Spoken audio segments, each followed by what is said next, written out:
Some stormy nights don't just bring thunder and lightning. They awaken the dark things silently lurking behind every half-closed door. Things no one ever expects happening right inside your own home. And sometimes the most terrifying part isn't the thunder, but the thing quietly watching you from the shadows. Tonight I'm going to share 3 true stories told by the very people who faced absolute fear, stories that unfolded while everyone else was fast asleep, while the storm raged on outside, and when they thought they were the safest. Story 1. The Man. Outside the rain. I'll never forget that stormy night. I was 13 years old, and it was my first time spending the night home alone. For a kid like me, it felt like an adventure. No parents, no rules. I went straight down to the basement where I wasn't usually allowed, turned on the Xbox, plugged in my headset, and dove into a Black Ops session with my friend Cody. Outside, the rain was coming down hard. A classic summer storm, thunder rolling in the distance, lightning occasionally flashing through the small glass window behind me. But I didn't care. I was enjoying a rare moment of freedom in a life usually controlled by adults. 9:14 p.m. The doorbell rang. I jumped. Cody joked, "Dude, maybe it's the cops busting you for gaming past bedtime." I pulled off my headset and walked upstairs, heart beating fast. Not because I was scared. Just a strange feeling I couldn't shake. I stepped to the front door and looked through the peephole. A man stood under the porch, light-drenched, head bowed. I asked quietly, "Who is it?" His voice came back raspy. "I'm lost. Can I use your phone?" Part of me wanted to open the door, but something deep down said, "No." I didn't answer again. I slowly backed away. But that was my mistake. He now knew someone was inside. 30 seconds later, the doorbell rang again. Longer this time. I locked the door and ran back downstairs, told Cody everything. He shouted, "Don't open it, call the cops." But I was just a kid. I figured if I ignored it, it would all go away. 10 minutes passed. I was just starting to relax when the back door creaked open. Not a doorbell, not a knock, a hinge. Then, wet footsteps behind me. I spun around. There he was. A tall, soaked man, mud on his raincoat, standing in the middle of my basement. I screamed, threw my Xbox controller, bolted into my dad's office, and locked the door just in time. Seconds later, the doorknob rattled violently. "Open the door, I know you're in there, kid." I backed away, heart pounding out of my chest. His tone shifted from begging to something darker. "I'm not gonna hurt you. I just want to talk. Like father and son." Then I heard metal clanging. He was looking for something to break the door down. I panicked. Then I remembered the garage door was still open. I ran, ducked under it while it was only halfway up, and sprinted into the cold, pouring rain. I didn't stop, didn't look back. I just ran across the slick grass to my neighbor's house. Julian, the old man next door, opened up and I screamed, "There's someone in my house. Please." The police showed up about 10 minutes later. They entered through the garage and they dragged him out in handcuffs. As he passed me, he looked me in the eye and gave me a pale, crooked smile like he knew me. He told the cops I was his son and that he had come to take me home. His name was John McCarty. He had a record of mental illness and breaking and entering. My parents came home that night. All the locks were changed. Security cameras were installed. But what kept me up for years after wasn't what happened that night. It was what came 3 months later. I got a birthday card in the mail. No return address. No name. Inside was a single scribbled line. "Next time, I won't get the wrong house." Story 2. The Woman Under the Bed. I never thought something truly horrifying would happen to me. I'm just an ordinary person living an ordinary life.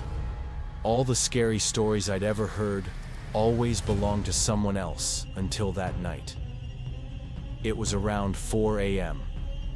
The first storm of the season was howling outside my window, and I was scrolling through Reddit in the dark, my usual routine on sleepless nights. I like the sound of rain. It makes the room feel quieter, almost safe. That is, until the power went out. Darkness swallowed the entire house, leaving only the dim glow of my phone screen. I still had battery, so I wasn't too worried. But what bothered me most was the thirst. My throat was dry burning, and it kept me from falling back asleep. I turned on my phone's flashlight, opened my door, and stepped out to get water.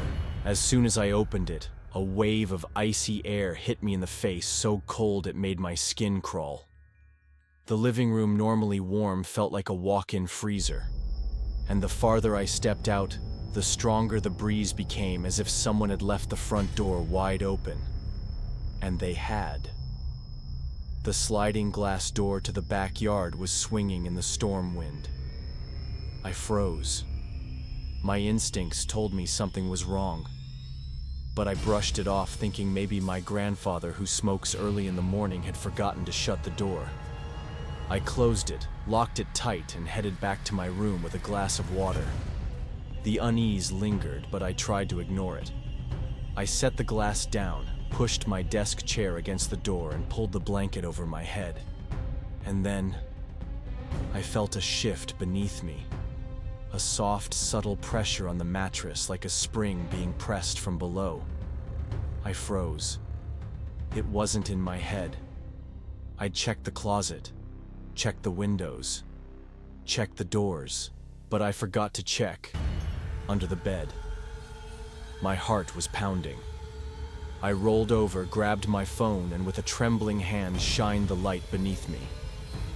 And what I saw, I will never forget.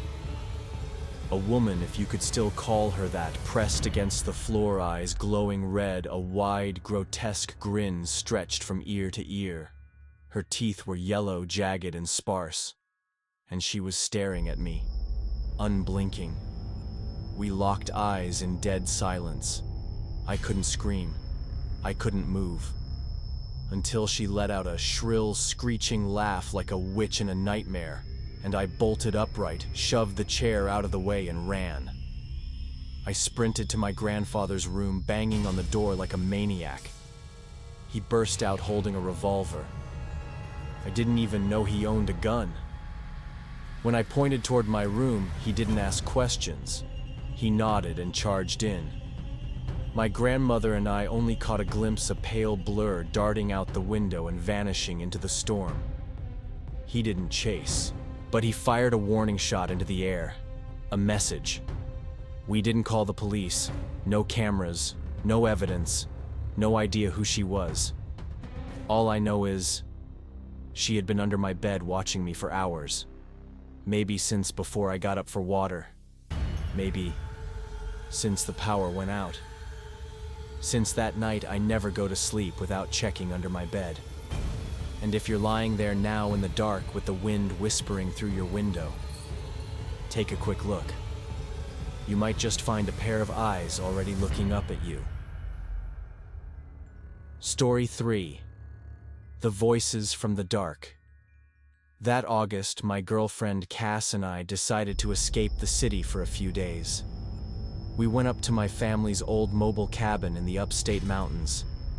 It wasn't much, maybe 600 square feet, one bedroom, and a fold-out couch in the living room. But to us, it was luxury camping, electricity, running water, a working toilet, and a view that felt completely cut off from the rest of the world. That Saturday night, a storm rolled in. We were sitting under the awning, watching lightning tear across the sky. Thunder cracked loud enough to shake the ground. It was beautiful and dangerous. That's when I heard it. A voice. Calling out from the woods, cutting through the wind and thunder. At first, I thought I imagined it. But when I leaned forward and really listened, I was sure someone was out there. Calling for something. desperate. Cass started to panic when I said I heard someone in the woods. She thought I was joking, but the look on my face shut her up fast. I thought about shouting back, asking if they needed help. But something felt wrong. This place was remote. And in the middle of a storm like that, no one should have been out there. We stepped inside and locked the door. Still, I couldn't help but glance back through the rain. And this time, I saw him. A figure at the tree line just 20 feet from the cabin, lit by a flash of lightning. He wore something light white or maybe pale gray. And the worst part was, he didn't move, just stood there, in the rain, watching. I slammed the door.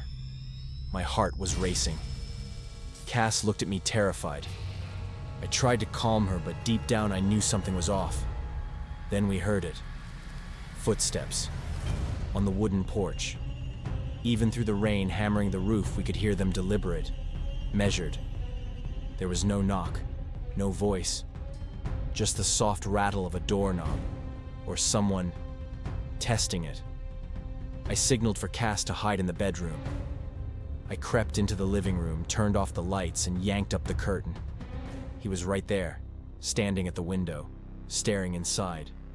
His face was pale, expressionless, and ice cold. I stumbled back, ran to the bedroom where Cass was shaking. I pulled my dad's rifle from under the bed, loaded it, and just then, a loud bang on the bedroom window. Then another from the kitchen. It wasn't just one person. We were surrounded. I shoved Cass into the closet, locked the bedroom door, and made my way back to the living room with the gun. I threw open the front door, gun raised. Nobody. But I could feel them. Out there. In the dark. Watching. Then I saw movement. That same man at the bottom of the porch steps. Exactly where he'd stood before. Still watching. Still not moving. I fired a shot into the air. The sound tore through the storm. He turned and ran, disappearing into the rain. I heard shouting. Panic. At least 2 more people running through the woods. Then, silence. Only thunder remained. We left the next morning. Nobody was hurt. But the peace of that place was gone. The trip we thought would be a dream turned into a nightmare. I don't know who they were, drifters, thieves, or something worse. But I do know this. Next time a storm rolls in, I'm not leaving the lights on when there's someone in the woods. They survived to tell the story. But if it were you, would you have kept your sanity? Storms eventually pass, but the fear sometimes, it stays forever. If you've ever experienced something strange during a rainy night, share it with me in the comments. Who knows? The next story might be yours. Don't forget to subscribe, turn on notifications, and stay tuned for more terrifying true stories, not for the faint of heart.